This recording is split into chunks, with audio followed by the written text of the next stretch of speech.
Hola, buenos días chicos. Bien, vamos a ver qué pasa con el tema de las funciones. Vamos a ver.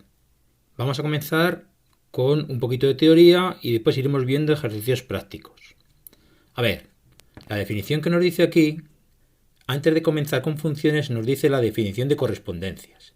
Y me dice, una correspondencia es una relación entre dos conjuntos que asocia elementos de un primer conjunto, llamado conjunto inicial, con elementos de un segundo denominado conjunto final. Vamos a ver un ejemplo. Aquí tengo dos conjuntos. El de la izquierda serían elementos del conjunto inicial. Tengo tres elementos y que se asocian con un conjunto final, que en este caso tengo dos. ¿De acuerdo? Entonces hay una correspondencia entre los elementos del conjunto inicial y los del conjunto final. Fijaros en las flechas. ¿Vale? Esto sería una correspondencia. Si continuamos, ahora vamos a ver qué sucede con una correspondencia numérica. Entonces, en lugar de coger elementos, cogemos números. Entonces, la correspondencia numérica serían, como vemos en el ejemplo, pues el 1, 2, 3, 5 son números del conjunto inicial y corresponden con los números 2, 4, 6 y 10 del conjunto final. ¿Vale? Eso sería una correspondencia numérica. ¿Vale? Entonces, vamos a ver qué es la función.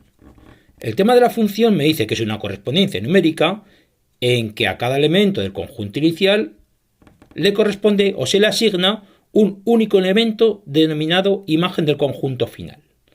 Entonces, volvemos al ejemplo anterior. El ejemplo del conjunto inicial sería el 1, 2, 3 y 5. Y fijaros que le hemos asociado el 2, el 4, el 6 y el 10. O sea, el 1 le hemos asignado el 2, el 2 le hemos asignado el 4, el 3 le hemos asignado el 6 y el 5 le hemos asignado el 10. Como veis, hemos hecho un ejemplo del doble de elementos. O sea, el 1 si lo multiplico por 2, 2. Si el 2 lo multiplico por 2, 4. Y así sucesivamente. ¿De acuerdo? Bien, continuamos. Una vez que sabemos que es una función, dice, el conjunto inicial recibe el dominio de la función y el conjunto final recibe el nombre de recorrido. ¿Cuál es el dominio?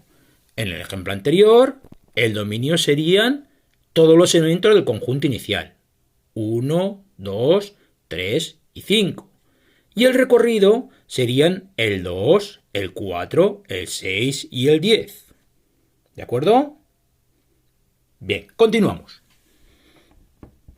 Los elementos del dominio suelen representarse por la letra X, llamada variable independiente, y los del recorrido por la letra Y, que es la variable dependiente.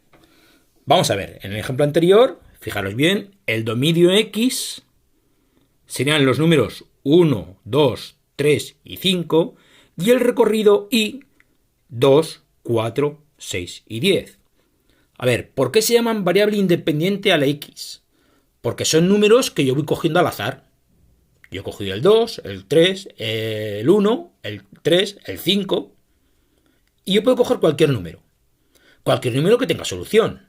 En este caso, el recorrido, que es el 2, el 4, el 6 y el 10, son números que dependen del conjunto de dominio. Es decir, si yo cojo el 1 y lo multiplico por 2, me da el 2. Si yo cojo el 2 y lo multiplico por 2, me da el 4. Si yo cojo el 3 y lo multiplico por 2, me da el 6. Si yo cojo el 5 y lo multiplico por 2, me da 10.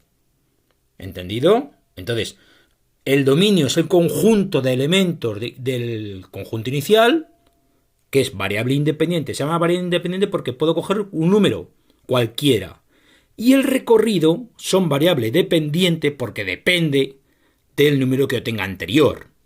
¿Vale? O sea, por ejemplo, para que me salga el 2, yo he tenido que tener primero antes el número 1 porque al multiplicarlo por 2 me da 2.